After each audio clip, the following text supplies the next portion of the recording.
Welcome to Market Matters. I'm Nadia Hassan together with Sulhi Azman, or as we call it this week, the Nadia and Sulhi show, because of course our colleagues are off. So we're entertaining you this whole week, and the thing is, it actually started off on a pretty good note, but the world I still think is going to hell in a handbasket, mostly because apparently in China CEOs are going missing. Chairmen are going missing. There's a siege in Brussels that seems to be still ongoing, and it caused people to be so bored that they put up pictures of cats. Yeah, correct. But anyway, I like how you never react to that. It's cats, like cats. I mean, of course, it's a bit sad news. Well, it's strange news. Okay. Anyway, so locally in the market though, we did see a lot of trend following because they actually did go up about 9 points to 1,670.9. Yeah, I mean, this follows, it's a good start for the week, by the way, and it's originally all markets were up, and the KLCI also followed suit. But anyway, oil producers, right, they were also trading mostly in the red. Santos and Woodside Petroleum shares were down, but Oil Search saw some 1.59% gain in the morning sessions. This is globally, right? We're talking about the oil producers globally because if you were looking at how commodity prices were doing that day, today there's a huge banner on the edge markets which talk about how there's still a lot of pressure with them. It's still down 2%, and it's still under pressure, a lot of the back of the global supply, which will still actually be an issue for us. Definitely. And Nadia, it's interesting, you know, my MediF research today, as I was looking at the note here, they were saying that the ringgit has remarkably rallied 1.1%, and this they posed this very interesting question: Could it be the case that the ringgit is actually finally decoupling from the oil price, because the oil price has remained depressed at $45 per barrel? You know, so the ringgit has been gaining. Yeah, but you can decouple all you want, but I still think there's no reasons. You still need catalysts for people to still have faith in them. And I don't know, I still think it's still going to be a regional follow story. If you look at this week, it's going to be a massive data dump by Japan. Yeah, and they are going to have their BOJ minutes coming out on Wednesday. And you have IPI also coming out on Wednesday. Singapore will be also CPI for Japanese, IPI for Singapore. If you actually looked at Shanghai today, closed fairly flat, missing chairman notwithstanding, at 3,610. Nikkei, I suppose in anticipation of what's going to happen, up about 0.1% to 19,879.81, as you can see in the graph. But moving on to our Hotstock of the day, we're looking at a mover, a shaker. I don't know if he's necessarily a money maker. Genetec Technology Bhd up 20% today to 27 cents. Of course, it's listed on the ACE market, and it did not go unnoticed. This little meteoric rise did not go unnoticed and got a wonderful love letter from Bursa somewhat through the thing of the day. Omar, yes, correct. Genetec today was the most active trading stock today with 158 million shares trading hands. Now, you don't see those kind of numbers since AirAsia, right, when the news blew up. But anyway, you were right. But saying about AirAsia, actually, they're supposed to announce the results on Wednesday. So X will also come out tomorrow. So that's one thing to keep a lookout on. But back to Genetec, yes. All right, okay. Genetec, as you said, they are the manufacturer of industrial equipment, systems and production tools. And, you know, it is still a wonder why the stock rose so much higher with so many shares changing hands. But why do you think it rose?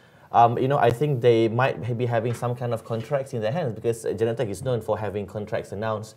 You know, contracts following in a few months during the year. Yeah, so when you're talking about this, they actually did have in October, they secured a 26.1 million ringgit contract, earnings visibility for next year. In June, there was another 27.3 million.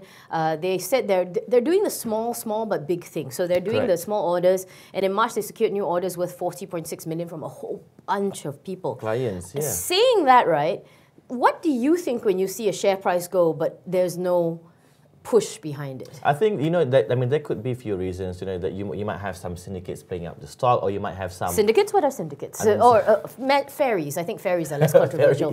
There might be ferries pushing up the stock, exactly.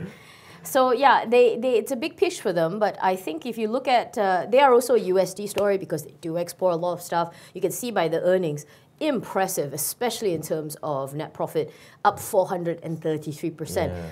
I won't be surprised if we see a ferries announcement coming up, but we'll have to see how that goes. Just to bring it all home, the fact is it was the most active stock on Bursa today, Genetec, in the lack of any fresh announcements. They have been given a love letter by Bursa Malaysia. I think they still have yet to respond, or we have not yet to see respond before we went into the studio. And, you know, the cash is still around 20 million for this company, so they might be a USD play, but at the moment, I think people are still wary. Moving on to stocks with momentum, we're going on to Yee Lee Corp Bhd. Recovered by 36% since early September, pegged as negative momentum by the Edge Research, up about 2.56% to 2 ringgit today.